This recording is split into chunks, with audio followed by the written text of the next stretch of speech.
Hello, dear student. How are you? My name is Jagdishan Matwal, and I am your biology teacher. First, I am very happy to see your results, and I congratulate to all students. You got good marks in 10th classes. I appreciate to your result. Now I am taking your biology classes today. I hope you will understand it better. Dear student, आपके जो biology subject है इसमें आपके जो units हैं 5 unit हैं। 5 unit में आपका इकाई जो फर्स्ट यूनिट है उसका नाम है जीव जगत में विविधता, जिसके अंदर आपके जो टॉपिक हैं अलग अलग चैप्टर्स हैं। जीव जगत में विविधता में जीव जगत का वर्गीकरण कैसे क्लासीफाई इसको हम करेंगे, और जीव जगत में 2 प्रकार के जगत का हम वर्णन करेंगे, लिविंग वर्ड्स का। एक हम वनस्पति जगत की बात करेंगे, दूसरा प्राणी जगत की बात करेंगे। देन सेकंड यूनिट में पादप एवं प्राणियों में संरचनात्मक संगठन यानी फ्लावरिंग प्लांट्स के बारे में पढ़ेंगे कि पुष्पी पादपों का आकार कैसे होता है, देन पुष्पी पादपों का शरीर कैसे होता है, और देन प्राणियों में संरचनात्मक संगठन। उसके बाद हम जो मोस्ट इम्पोर्टेंट हमारा यूनिट है वो है कोशिका, cell structure and their function, यानी संरचना कोशिका क्या है, जीवन की इकाई है, उसके बारे में हम डिटेल से पढ़ेंगे। माइटोकॉन्ड्रिया, इसके अंदर लाइसोसोम और भी जितने नेसेसरी प्रोडक्ट हैं उन सब का हम यूज़ करेंगे। देन जैव अणु कोशिका चक्र और कोशिका का विभाजन यानी प्रोफेज, मेटाफेज, एनाफेज, टीलोफेज, इनके बारे में हम पढ़ेंगे। देन यूनिट जो चौथा है वो है पादप कायिकी, पौधों में ट्रांसपोर्टेशन कैसे होता है, यानी जल कौन सप्लाई करता है, जाइलम, और खनिज पोषण, फ्लोएम आदि, इनके बारे में हम डिटेल से पढ़ेंगे। उच्च पादपों में प्रकाश संश्लेषण, फोटोसिंथेसिस की क्रिया और श्वसन की क्रिया, और उसमें कैसी ग्रोथ होती है, कौन कौन से प्लांट हार्मोन्स होते हैं जो पौधों को बढ़ने में सहायक करते हैं, इन चीज़ों के बारे में हम डिटेल्स पढ़ेंगे। देन ये भी इम्पोर्टेंट है मानव शरीर विज्ञान, पाचन कैसे होता है, एब्जॉर्प्शन कैसे होता है, हमारे शरीर में श्वसन और कौन कौन सी गैसेस एक्सचेंज होते हैं, शरीर द्रव परिसंचरण, रक्त परिसंचरण के बारे में पढ़ेंगे।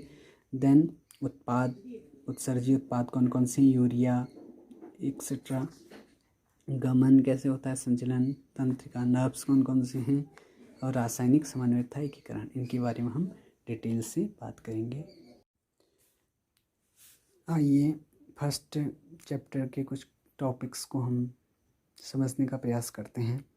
जीव जगत में विविधता यानी डाइवर्सिटी। देखिए आप सबको पता है कि डाइवर्सिटी वर्ड, डाइवर्सिटी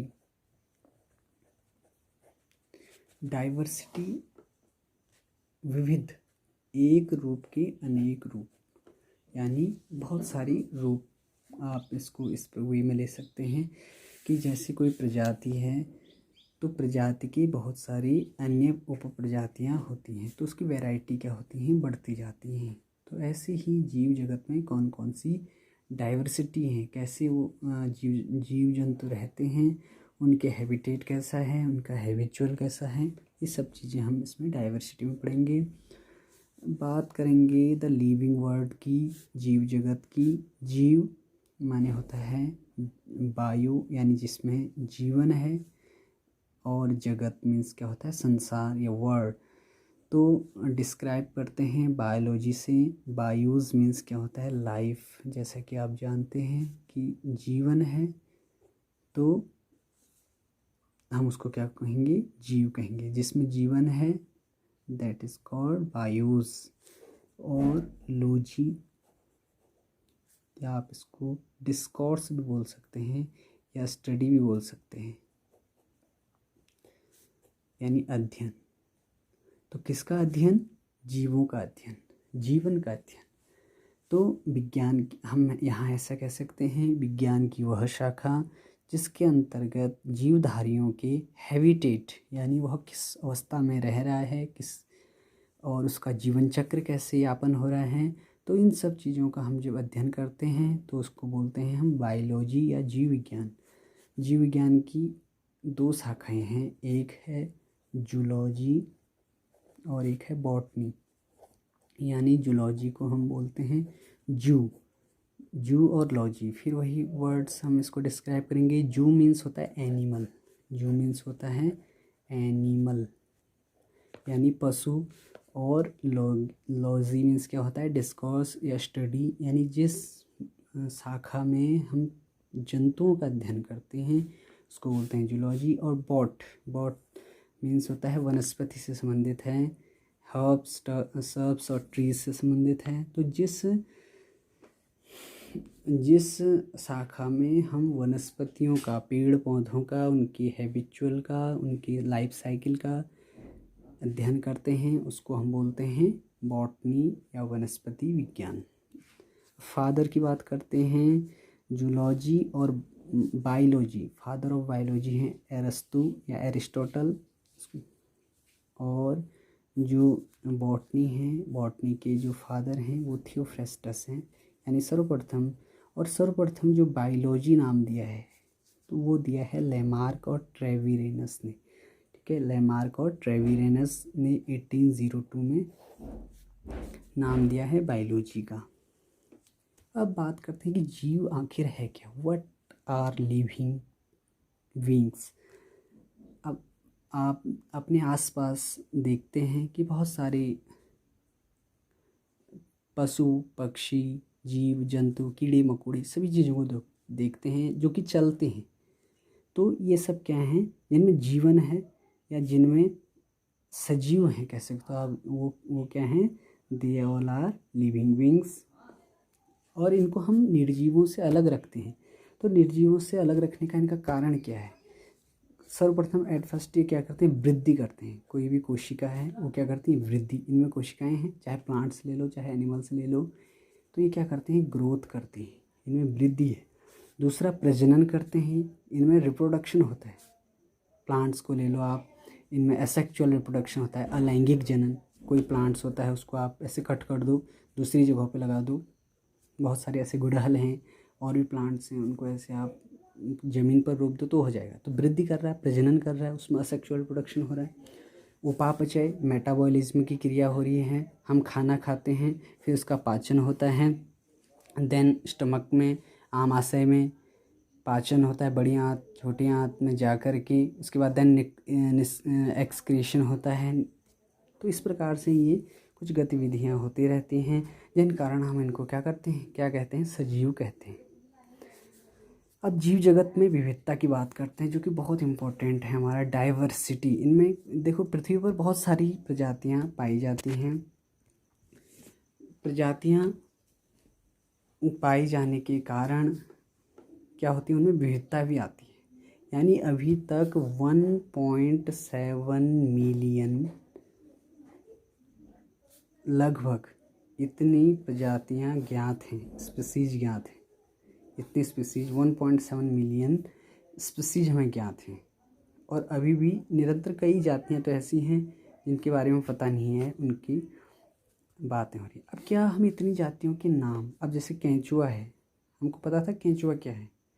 जब इसकी स्पीसीज को ढूंढा गया होगा, इसका नामकरण किया होगा, नॉमेनक्लेचर, इसको क्या बोलते हैं, नामकरण।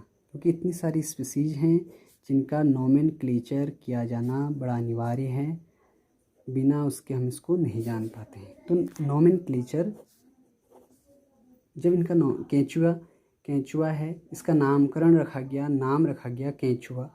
तो क्योंकि प्रत्येक जीव को विश्व के अलग अलग भागों में अलग अलग नामों से जाना जाता है, ठीक है।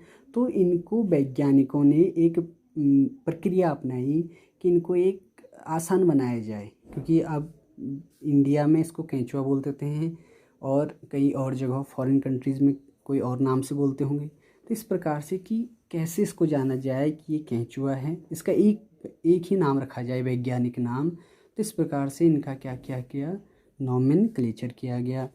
इन कई लोग साधारण नाम कई जो है साधारण नाम, जैसे आपको बता दूं कि गुलाब को जैसे अंग्रेजी में क्या बोलते हैं, रोज़ बोलते हैं, हिंदी में क्या बोलते हैं, गुलाब, इस प्रकार से। और बांग्ला में ले लो आप इसको, बांग्ला में इसको बोलते हैं गोलप, गुलाब को, और तमिल में बोल देते हैं रोजेपो। तो इस प्रकार से इनके कई साधारण नाम भी हैं।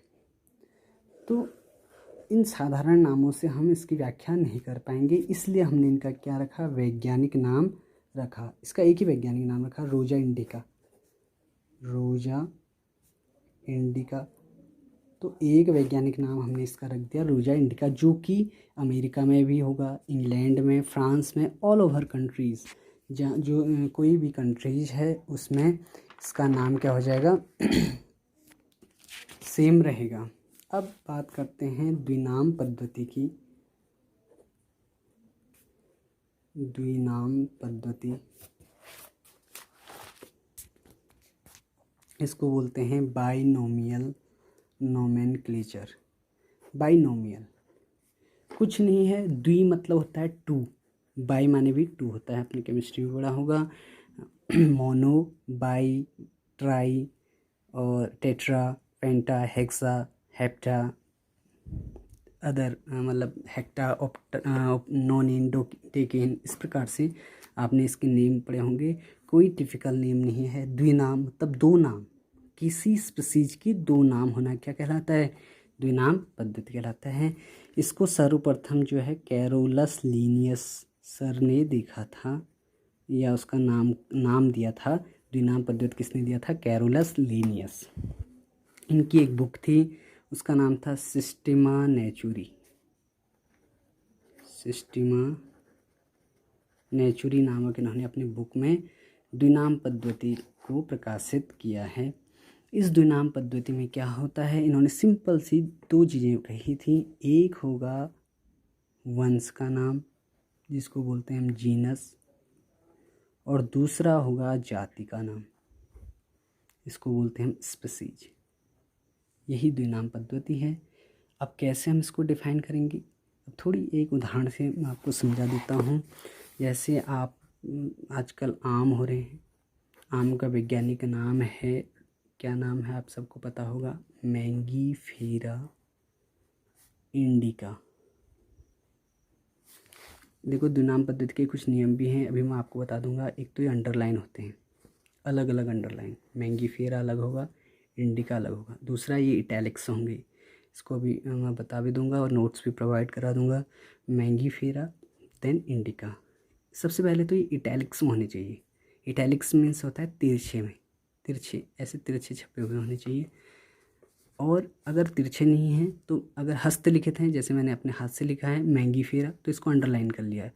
और एम जो है जीनस, ये वंश, ये क्या कहलाता है, वंश, और ये क्या कहलाता है, जाति। तो एम क्या होगा, कैपिटल होगा, और जाति क्या होगी, आई इसकी स्मॉल होगी, और हमेशा क्या होंगी, अंडरलाइन होंगी। इसके कुछ नियम हैं। तो मैं जो उदाहरण मैंने आपको बताया था कि आम का जो वैज्ञानिक नाम है वो क्या है, मैंगीफेरा इंडिका है। इसमें मैंगीफेरा आम का वंश है और ये क्या है, इंडिका जाति है।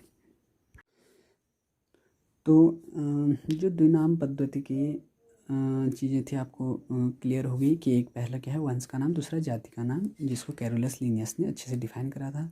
समय समय पर इस पर कुछ संशोधन करे, अलग अलग ब्रांचेज ने इसमें संशोधन करे हैं। ICBN जिसका नाम है international code of botanical nomenclature, international code of botanical nomenclature.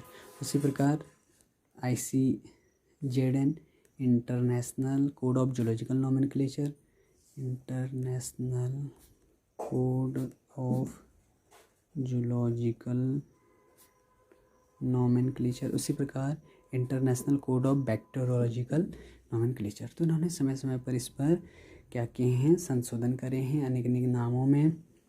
और इन नियमों को इन्होंने कुछ इस प्रकार परिभाषित किया, जैसे कि मैंने आपको पहले बता दिया था। एक तो जो पहला नाम होना चाहिए वो वंश का नाम होना चाहिए, और दूसरा नाम जाति का होना चाहिए। दूसरी बात, जो साइंटिफिक नेम है वो इटैलिक्स में होनी चाहिए। अगर हस्तलिखित हों तो क्या होनी चाहिए, अंडरलाइन होनी चाहिए। और वंश का पहला नाम क्या होना चाहिए, कैपिटल होना चाहिए। और जाति का पहला नाम स्मॉल लेटर में लिखा होना चाहिए। इस प्रकार से किसी भी जीवधारी का केवल एक ही वैज्ञानिक नाम होना चाहिए। जैसे मैंगिफेरा इंडिका मैंने बताया था कि इंडिया में मैंगिफेरा इंडिका है, तो इंग्लैंड में भी वही होगा, अमेरिका में, यूएसए में, United kingdom, all over countries में एक ही नेम होना चाहिए। ये कुछ नियम होते हैं। और प्रजाति को सर्वप्रथम खोजने वाले का नाम उसके आगे लिखा होना चाहिए। जैसे मनुष्य का वैज्ञानिक नाम क्या है, होमो सेपियंस है, तो जैसे होमो सेपियंस लिखा है तो इसको खोजने वाले जैसे एल लीनियस हैं तो इसके पीछे से खोजने वाले का नाम लिख दिया जाता है। ऐसे कुछ इसके नियम हैं। इसी के चलते एक नियम और है त्रिनाम पद्धति। त्रिनाम पद्धति एक्चुअली त्रिनाम पद्धति की खोज भी हुई थी, लेकिन बायनोमियल नोमेनक्लेचर को ही प्राथमिकता दी गई है। जैसे त्रिनाम पद्धति में कि कभी कभी क्या हो जाती है, उपजातियाँ भी आ जाती हैं। आपको पता है कि वंश है, जाति है, लेकिन कभी कभी उसी वंश की जाति की उपजाति भी हो जाती हैं, तो उसको त्रिनाम पद्धति बोलते हैं। यानी पहला क्या होगा, वंश का नाम, दूसरा जाति का नाम, और तीसरा क्या होगा, उपजाति, सब ट्राइब्स का नाम हो जाएगा। जैसे हमारा मनुष्य का वैज्ञानिक नाम क्या होता है, होमो, वंश का नाम हो गया, सेपियंस, सेपियंस जाति का नाम हो गया, और फिर सेपियंस। तो ये कुछ नेम्स हैं ऐसे कि जो क्या है त्रिनाम पद्धति में आते हैं।